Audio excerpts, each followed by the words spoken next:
death, and I need some company. Destroy everyone. Do you like what you've done? No. But you've made so many people happy by wanting everyone dead.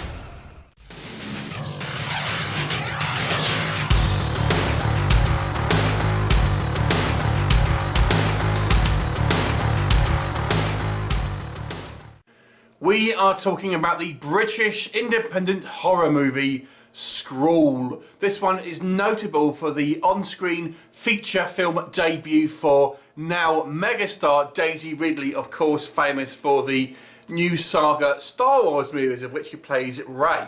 But this is actually her feature film debut, actually filmed back in 2013, but wasn't released until the festival circuit until 2015, now getting a DVD release in the States by Wild Eye Releasing in 2019. Written and directed by Peter Hearn in his third directorial effort on a feature-length standard. So what is the story here? It actually is somewhat of a complex plot. So it focuses on two young boys, Joe and Simon. Now they are kind of somewhat loners, somewhat kind of social outcasts, so to speak. And together, one as a writer, one as the artist, have created this kind of comic book. And it seems to be that their comic book creations are coming to life. And this is the comic book is based on people that they know. And we have Daisy Ridley essentially playing the personification of death.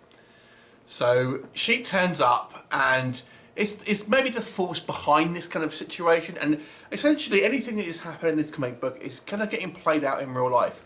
And this really contains the dark thoughts of troubled teenagers, where they are wishing people that they kind of like have problems with death, and of course things start to happen, the body count starts to kind of mount up, and that's as far as I'll go with the old plot synopsis. So let us discuss SCRAWL. So what works first of all in this movie? So first of all, kudos for having a kind of an intricate plot. I mean, we have seen sort of ideas kind of similar to this before. The Mouth of Madness kind of springs to mind. But there have been a couple of instances where you've seen a movie and it's essentially people playing characters from the novels kind of coming to life, things like that. But this is slightly different. We have it's essentially a comic book. But there has been some kind of, precedence for this sort of thing happened before. But nonetheless, it is a somewhat kind of original kind of idea. And, the idea that these are two kind of angsty teens who really kind of have that typical kind of like teen attitude where they kind of hate everyone, and that ultimately translates to a kind of a deadly supernatural force is certainly an intriguing prospect. This notable person is actually apparently filmed in Southampton, although that's actually where I live in the UK. Although I didn't recognise it here, it actually looks more like Portsmouth to me. But it's certainly filmed in a local area, so little personal thing for me there. And obviously Daisy Ridley, who I'll be honest with you, I've never been a big fan of in the Star Wars movies. I actually do not think she's a particularly good actress in the Star Wars movies themselves, but I would say here she definitely is the best performance for the entire cast with this movie. However, what doesn't work? Now, I'm going to say something that I've said in a few reviews here, and this is when we come into kind of like test audiences and things like this. So I see it quite a lot in independent films where the people behind the films, certainly Peter Hearn, has an idea for a plot, and obviously people involved in the movie, they understand what they're the story that they're trying to tell, and they either don't say anything, or because they are involved in the filming, they kind of understand what is meant to happen. But as an audience member, when you have no connection to this film other than just watching it, this is simply a jumbled and confusing mess of a movie. And I see it very often in independent films a lot of the time, where they clearly haven't kind of tested this on an audience outside of the film, people involved in the film. And I've said this story many a times.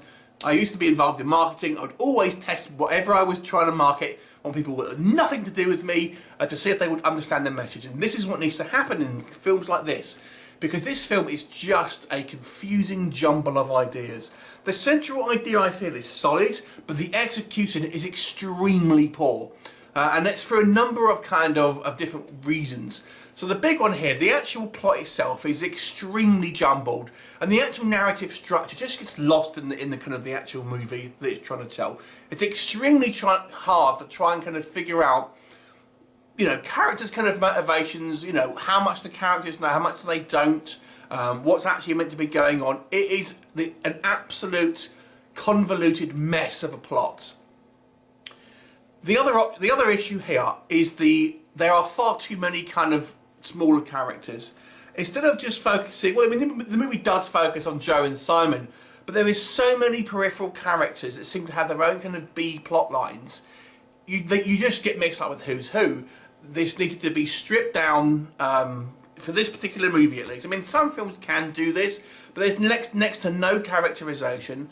A lot of the casting of cast people who look very similar, and because you don't know who they, you don't know who the characters are, you're going to get thinking, who is this person? I don't actually know who I'm watching, and things like this.